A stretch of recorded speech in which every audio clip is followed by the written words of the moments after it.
if we don't act now, we're going to lose all our rights. And I'm not trying to scare anyone. You don't have to believe what I'm telling you. You can look it up for yourself.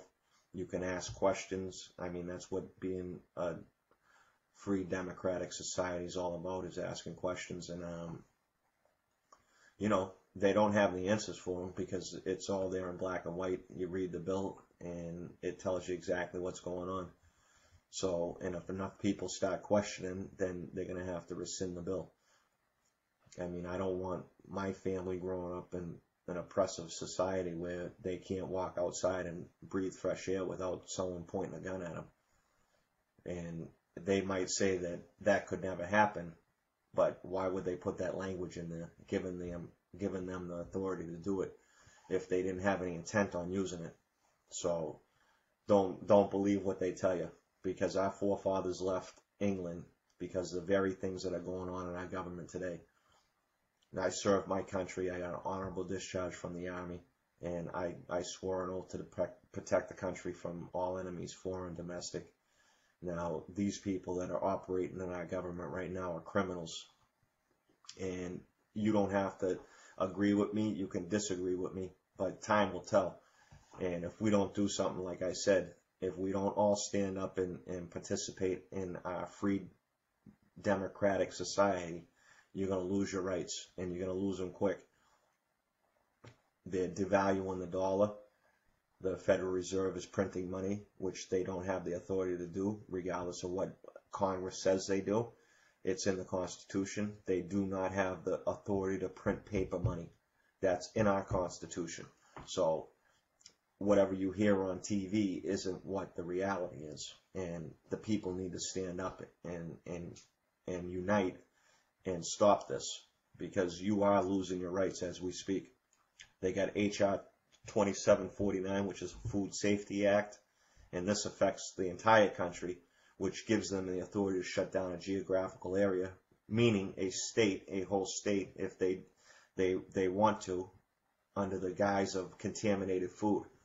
They can stop all forms of transportation in and out of the state. They can destroy vehicles. They can declare martial law, and they can shut restaurants down. They can shut down supermarkets. And I'm not going for it. And I know there's a lot of people out there that are upset and they don't know what to do. But I'm telling you right now, all we have to do is unite, and we'll be a force to be reckoned with.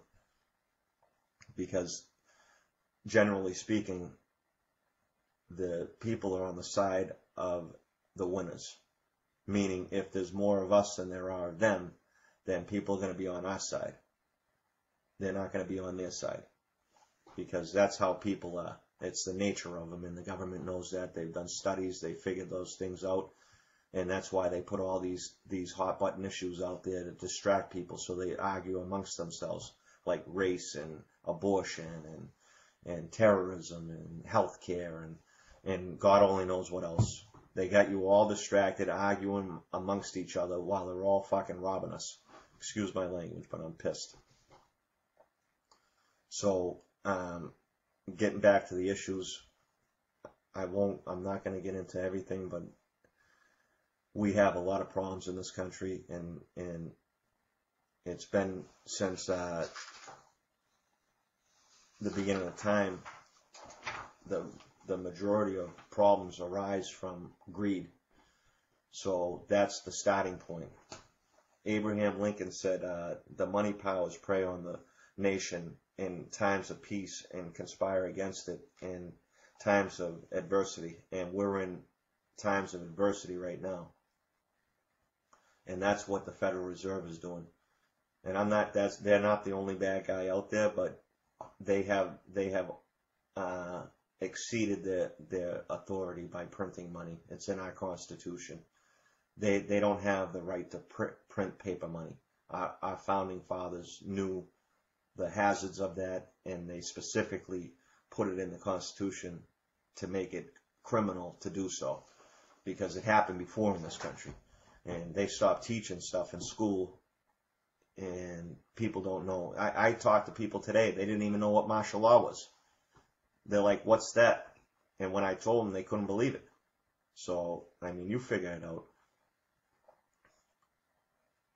I mean, people have to wake up, and it's unfortunate, but we're at a point right now that if people don't wake up, they're going to lose everything that they fought for and struggled for all these years, and not to mention all the things that our forefathers fought for and died for this country.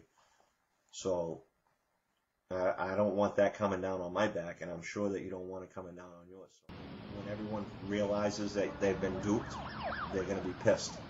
And that's why they put all these laws in place, so that when people do realize, it'll be too late for them, and they won't have anything to say about it because they'll be locked up or shot. Because if you open your mouth against the regime, that's what happens to you. Just ask Saddam Hussein's people. And I'm not saying that we're living in one at this particular moment, but we're heading fast towards it. So, and I'm not the history teacher. That needs to fall on your shoulders. You need to do your own reading.